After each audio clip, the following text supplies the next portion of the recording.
চুল নিয়ে কি আপনারা চিন্তায় পড়ে গেছেন? বয়স হয়নি অথচ তার আগে সাদা পাকা চুল হয়ে যাচ্ছে? চিন্তা করবেন না। এই ঘরোয়া রেমেডিটি বানিয়ে যদি আপনারা একবার ব্যবহার করেন, সাদা পাকা চুল এত সুন্দর ন্যাচারাল কালো হবে, আপনারা না বানিয়ে ব্যবহার করলে বিশ্বাসই করবেন না।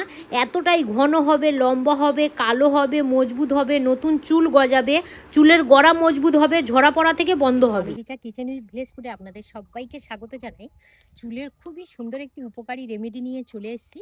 দেখুন, যেসব বন্ধুদের একদম পাতলা চুল, ঘন হতেই চাইছে না, চুলের গোড়া আলগা, যতবার আপনারা চিরুনি দিয়ে মাথা ছানছেন গোছা গোছা চুল উঠছে, বয়স হয়নি তার আগে আপনাদের চুল সাদা পাকা হয়ে যাচ্ছে এবং চুলটা এতটাই উখ্য সূক্ষ্ম হয়ে যাচ্ছে, লম্বা করতে চাইছেন লম্বাও হচ্ছে না, যত রকমের সমস্যা একটা রেমেডির মাধ্যমে আপনারা কিন্তু প্রত্যেকটা সমস্যা সমাধান করতে পারবেন। প্রথমত যে উপকরণটা নিয়ে নিয়েছি সেটা হলো পেঁয়াজ। পেঁয়াজ আমাদের হাতের কাছেই থাকে, তো মাঝারি সাইজের একটা পেঁয়াজ নিয়ে নিয়েছি। এবার আমি বলে রাখি পেঁয়াজের মধ্যে কি কি গুণাগুণ আছে। তো দেখুন, প্রথমত বলে রাখি চুল পড়া কমাতে সাহায্য করে, নতুন চুল গজাতে সাহায্য করে এই পেঁয়াজ, এবং স্ক্যাল্পে রক্ত সঞ্চালন বাড়াতে সাহায্য করে। তো পেঁয়াজের রস কিন্তু আমাদের চুলের গোড়ায় খুব সুন্দরভাবে যদি খুশকি হয় সেটাও রিমুভ করতে সাহায্য করে এবং স্ক্যাল্পটাকে ঠান্ডা রাখতে সাহায্য করে। তো এই পেঁয়াজটাকে ছোট ছোট করে কুচি কুচি করে কেটে নেব। এটাকে আপনারা বটি বা ছুরির সাহায্যে ছোট ছোট ছোট ছোট করে কুচি কুচি করে নেবেন। জাস্ট এইভাবে ছোট ছোট করে পিস রেডি করে নেওয়া হচ্ছে। তার মধ্যে সরিষার তেল দিয়ে দেব। এটা কিন্তু আমি এখনো পর্যন্ত আগুন জ্বালিনি। এই সরিষার তেল কন্টিনিউ ব্যবহার করি, আমাদের চুলটা কিন্তু সবসময় কালো করতে সাহায্য করবে, চুলের গোড়া মজবুত করতে সাহায্য করবে এবং চুলটাকে রুক্ষর হাত থেকে আমাদেরকে বাঁচাবে। সরিষার তেলের মধ্যে পেঁয়াজ এইভাবে দিয়ে দেব। এখানে নিয়েছি 1 চামচ কালো জিরে। কালো জিরেটা এইভাবে দিয়ে দেব। দেখুন, কালো জিরে আমাদের চুলকে এত সুন্দর সিল্কি শাইনি করতে সাহায্য করে, রক্ত সঞ্চালন বাড়াতে সাহায্য করে এবং আমাদের চুলটাকে এত সুন্দর একটা ন্যাচারাল উজ্জ্বলতা আনতে সাহায্য করে। কালো জিরে কিন্তু আমাদের ভীষণভাবে উপকার করে। 1 চামচ দিয়ে দেবো মেথি। মেথি যতটা আপনারা কালো জিরে নেবেন ঠিক ততটাই মেথি নিয়ে নেবেন। মেথি আমাদের নতুন চুল গজাতে সাহায্য করে, চুলের গোড়া মজবুত করতে সাহায্য করে এবং আমাদের চুল যদি পাতলা হয়ে যায় তো সেই জায়গাটা এত সুন্দর ঘন করে দেয়, চুল লম্বা করতে সাহায্য করে এবং চুলের মধ্যে একটা প্রাকৃতিক রং আনতে সাহায্য করে মেথি। আমি কস্তুরি হলুদ গুঁড়ো নিয়েছি, 1 চামচের 4 ভাগের 1 ভাগ দিয়ে দেব। হলুদ গুঁড়ো একটা চুলের মধ্যে শাইনি ভাব আনতে সাহায্য করে এবং রুক্ষ সূক্ষ্ম চুলকে একদম পুরো মসৃণ করতে সাহায্য করে, সিল্কি করতে সাহায্য করে এবং আমাদের মাথার মধ্যে রক্ত সঞ্চালন করতে সাহায্য করে আর মাথার স্ক্যাল্পটাকে পরিষ্কার করতে সাহায্য করে। লাস্ট উপকরণ, এখানে আমি 4 পিস লবঙ্গ নিয়েছি। যদি আপনাদের হাতের কাছে লবঙ্গ তেল থাকে তাহলে লবঙ্গ তেলও ব্যবহার করতে পারেন। দেখুন, লবঙ্গ তেল আমাদের যদি খুশকি হয় খুশকির হাত থেকে রেহাই করে, চুলটাকে সিল্কি শাইনি করতে সাহায্য করে, চুলের মধ্যে পুষ্টি যোগাতে সাহায্য করে এবং দেখবেন আমাদের চুল কেটে ঝরে পড়ে যাচ্ছে তার হাত থেকে রেহাই করে আমাদের এই লবঙ্গ। প্রত্যেকটা উপকরণ দিয়ে এইভাবে ভালো করে মিশিয়ে নিয়েছি। এবারে যেটা করব, এখনো পর্যন্ত কিন্তু আগুন জ্বালাইনি, তো এইভাবে 10 থেকে 15 মিনিট একটু চাপা দিয়ে রেখে দেব। 5 মিনিট আমি এমনি রেখে দিয়েছিলাম, তারপর এবারে হিট দিয়ে দিয়েছি।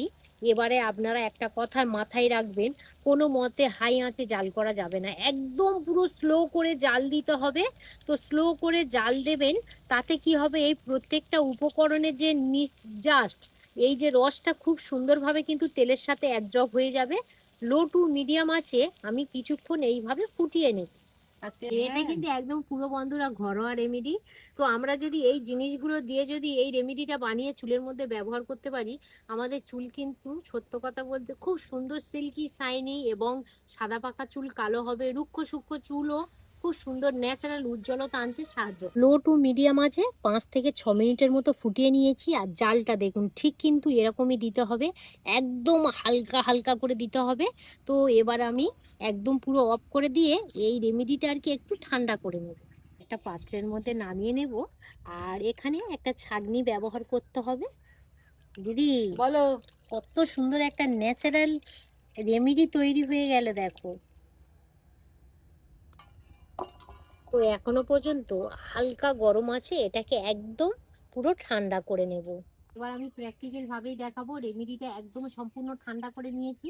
আর দিদি কেমন ভাবে মেসেজ করে দেয় আপনারা দেখুন।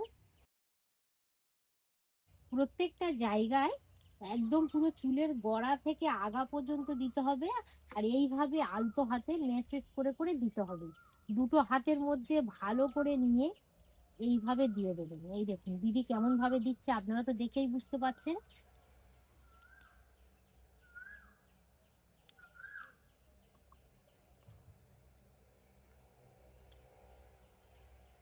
ভালো করে মেসেজ করে দিতে হবে, একদম গোড়ায় লেগে যাবে। মানে পুরো একদম চুলের গোড়া থেকে আগা পর্যন্ত হ্যাঁ, দিতে হবে, তাই তো দিদি? হ্যাঁ, হ্যাঁ। আর সব থেকে বড় কথা, চুলের কিন্তু আগাটা ভালোভাবে মেসেজ করতে হবে এবং চুলের গোড়াটা কিন্তু অবশ্যই ভালোভাবে দিতেই হবে। দিদি কেমন ভাবে দিচ্ছে দেখুন। হয়ে গেছে, ভালো করে মেসেজ করে দিতে হবে। এইভাবে যদি আপনারা মেসেজ করেন তাহলে কিন্তু তেলটা চুলের গোড়া থেকে পুরো খুব সুন্দরভাবে পৌঁছে যাবে। আর স্ক্যাল্পটা এত সুন্দর ঠান্ডা লাগবে, আপনারা কিন্তু খুব সুন্দরভাবে আরাম পাবেন। তো দিদি দেখুন কত সুন্দরভাবে তেলটা দিয়ে দিয়েছে, তারপর মেসেজটা কেমন ভাবে করে দিচ্ছে দেখুন। যাতে আমাদের স্ক্যাল্পে রক্ত সঞ্চালন বাড়াতে সাহায্য করে এবং চুলটাকে এত সুন্দর নরম সফট করতে সাহায্য করে এবং প্রাকৃতিক একটা ন্যাচারাল রং আনতে সাহায্য করবে। দিদি কিন্তু খুব সুন্দরভাবে মেসেজ করে করে দিচ্ছে। মেসেজটা হয়ে গেলে তারপরে এইভাবে চিরুনি দিয়ে চুলটাকে একটু ছেনে নেবে।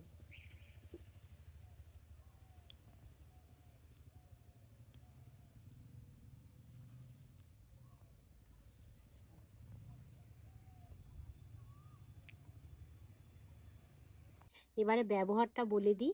আপনারা কিন্তু স্নান করার 2 থেকে 3 ঘন্টা আগে মাখতে হবে। ধরুন যদি আপনারা দুপুরে, ধরো সবাই 11টা 12টার দিকে স্নান করেন, তাহলে সকাল 8টা 9টার ভিতরে কিন্তু মাখতে হবে। যেহেতু 2 থেকে 3 ঘন্টা মাথার মধ্যে রেখে দেবেন, তারপর নর্মালভাবেই স্নান করে নেবেন। আর আপনারা যদি আর কি ওভারনাইট রাখতে চান তাহলে কিন্তু খুবই ভালো, সারা রাত রাখবেন, সকালবেলা যেমন আপনারা স্নান করেন তেমন স্নান করে নেবেন। আর যদি দিনের দিন আর কি মেখে স্নান করতে চান তাহলে অবশ্যই কিন্তু হাতে একটু সময় রেখে ব্যবহার করবেন, 2 থেকে 3 ঘন্টা মাথার মধ্যে রাখবেন, খুবই ভালো হবে। দুটো প্রসেস বলে দিলাম, আপনাদের যেটা পছন্দ হবে সেটাই করবেন। যদি আপনারা এইভাবে কন্টিনিউ ব্যবহার করেন, বেশি দিন নয়, 2 থেকে 3 মাস যদি ব্যবহার করেন, তাতে কিন্তু খুব সুন্দরভাবে আপনারা রেজাল্ট পাবেন। তো এখানে আমি বাইরের কোনো কেমিক্যাল যুক্ত কিছুই ব্যবহার করলাম না, একদম ন্যাচারাল জিনিস দিয়ে এই রেমেডিটা বানিয়েছি। আর যদি আপনারা ইউটিউব থেকে এই ভিডিওটি দেখে থাকেন তাহলে বেশি বেশি করে লাইক শেয়ার এবং চ্যানেলটি সাবস্ক্রাইব করে পাশে থাকবেন। আর মালবিকা রান্নাঘর ফেসবুক পেজ থেকে দেখে থাকলে পেজটা ফলো করে সাথে থাকবেন। আপনারা সবাই ভালো থাকবেন, সুস্থ থাকবেন, সাবধানে থাকবেন। আরও একটি নতুন পর্ব নিয়ে খুব তাড়াতাড়ি আবার আপনাদের সঙ্গে দেখা হচ্ছে। ততক্ষণে আপনারা আপনাদের খেয়াল রাখবেন। ধন্যবাদ।